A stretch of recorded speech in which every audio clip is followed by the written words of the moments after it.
अगर आप top music के वीडियो देखना पसंद करते हैं तो हमारे चैनल को सब्सक्राइब करें और हाई दबाना न भूलें। मालावा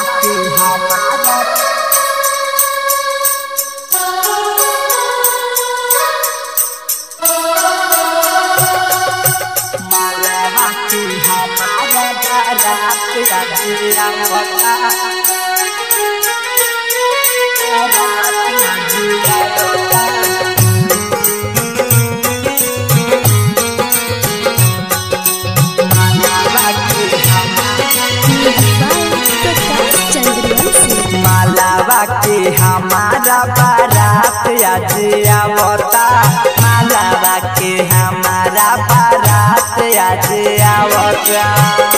सुनो बाजी सहनाई कहले छोरी चली जाई, कुछ ना भावता भावता।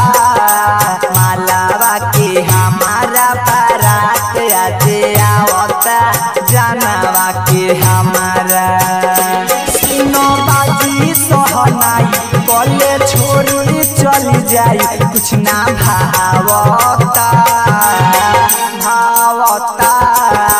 मालावा के हमारा बारात आज आवता, जानवा के। सुर संगम रिकॉर्डिंग स्टूडियो साहेबगंज। मालावा के हमारा बारात आज आवता,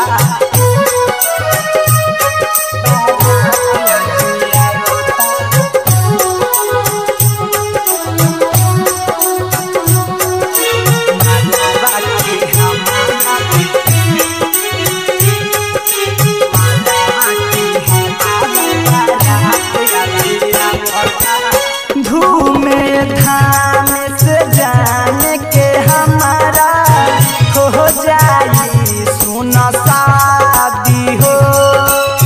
होते सवेरा ससुरा चली जाई है, कह के हमारे बाराबादी हो।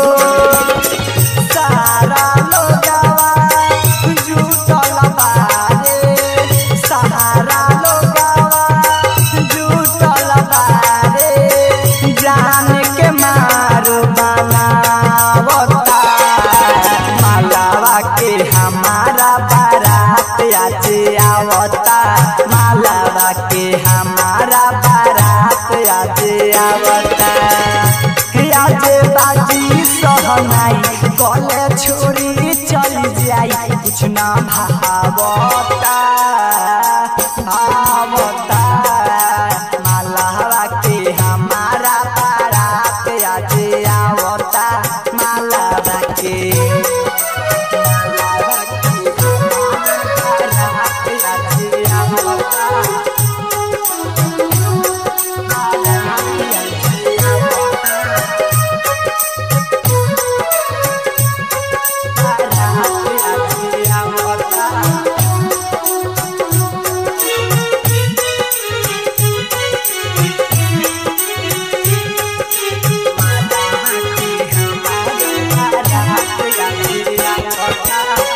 राजी भाई सोनो जाके धोखा देके चल जाई पियावा के संग हो।